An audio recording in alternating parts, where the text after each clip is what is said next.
Well, it took me longer than I was hoping for to get this crossmember issue sorted out, but I think I finally got a good solution.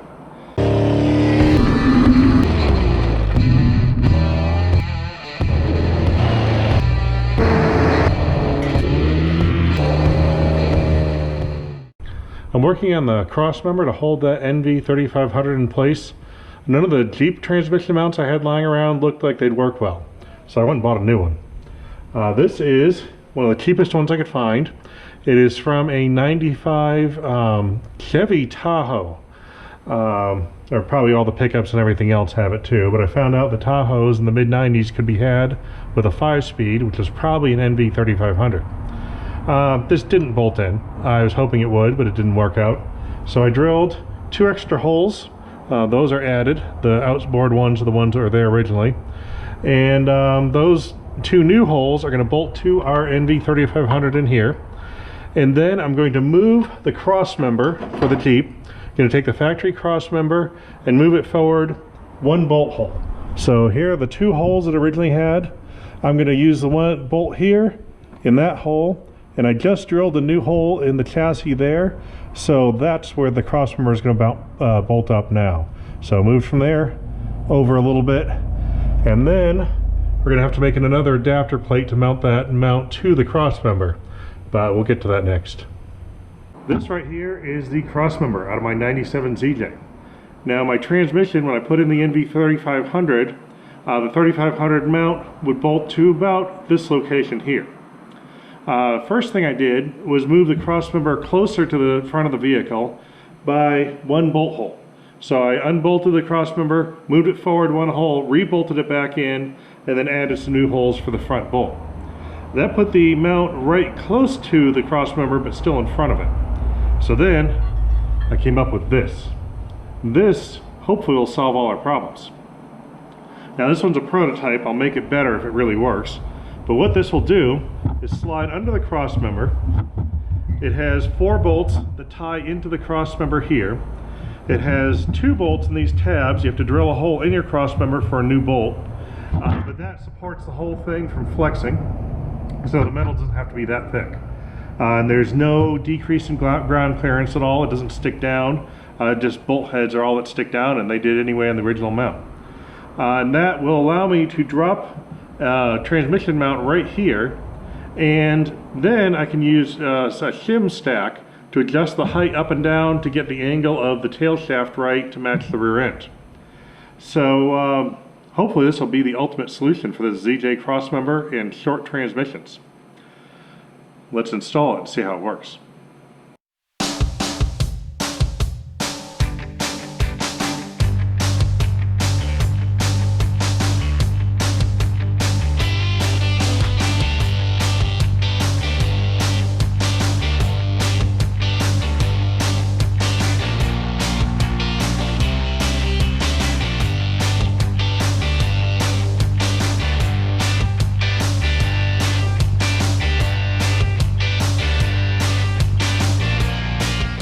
Now we have our crossmember adapter solidly mounted, 4 points here, 2 points there, and it's kicked up at an angle which is about 6 degrees, which is where my transmission and engine combination sat to make it line up with the rear end. So now let's put it in the vehicle. I'm going to show you what I did to make the crossmember mount in location I wanted. Now I told you I reused the bolt holes. These are the original factory holes for the crossmember. I moved the crossmember so this back hole went to the front one. So the crossmember will be in this area. And then I went and drilled another hole to match the other hole in the crossmember. Now that all fits nicely. The problem is you got to put a bolt in there, and there is no access around. But I did notice this little hole right in front of it. So what I did is I welded a nut to a piece of flat stock so you can wiggle the nut in and around, and now you can put a bolt in there and solidly attach that crossmember. So, handy trick. Now what I've done here, I've got my Chevy Tahoe mount, the cheap one. I made up a spacer which I think will put me at about the right ballpark for my drive shaft angle. So I'm going to go ahead I'm going to be able to slide that on. Hopefully it'll stay there while I put the crossmember in.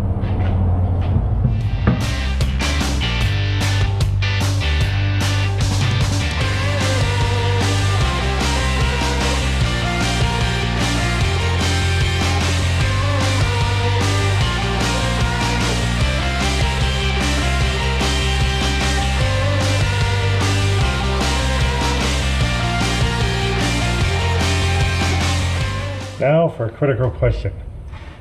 How is my drive shaft angle? And more importantly, does a stock drive shaft really fit?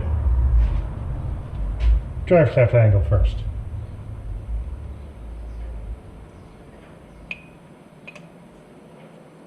Alright, we'll reset it to 0 on this end. So that's 0. Measured on this end.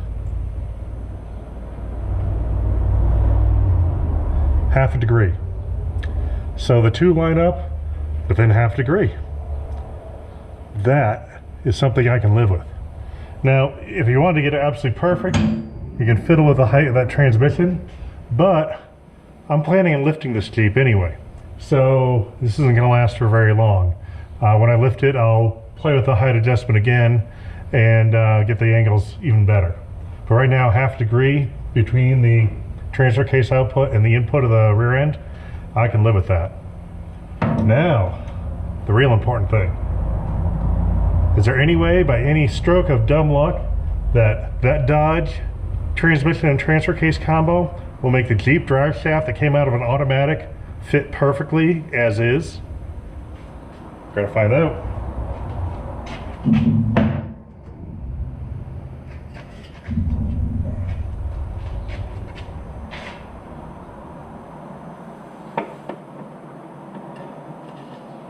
One end in. It's in. Alright, let's see how much plunge we've got.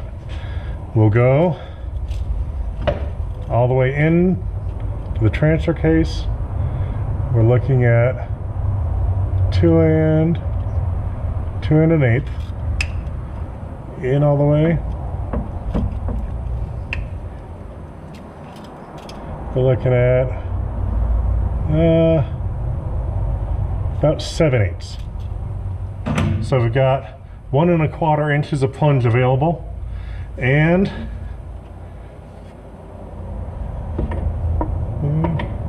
let's see, the drive shaft can come out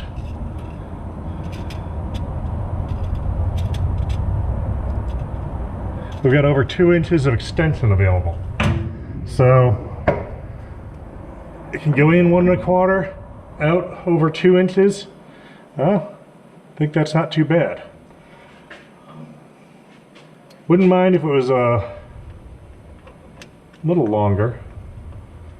We might go slip yoke eliminator someday, but for what we're doing, this will be perfectly fine.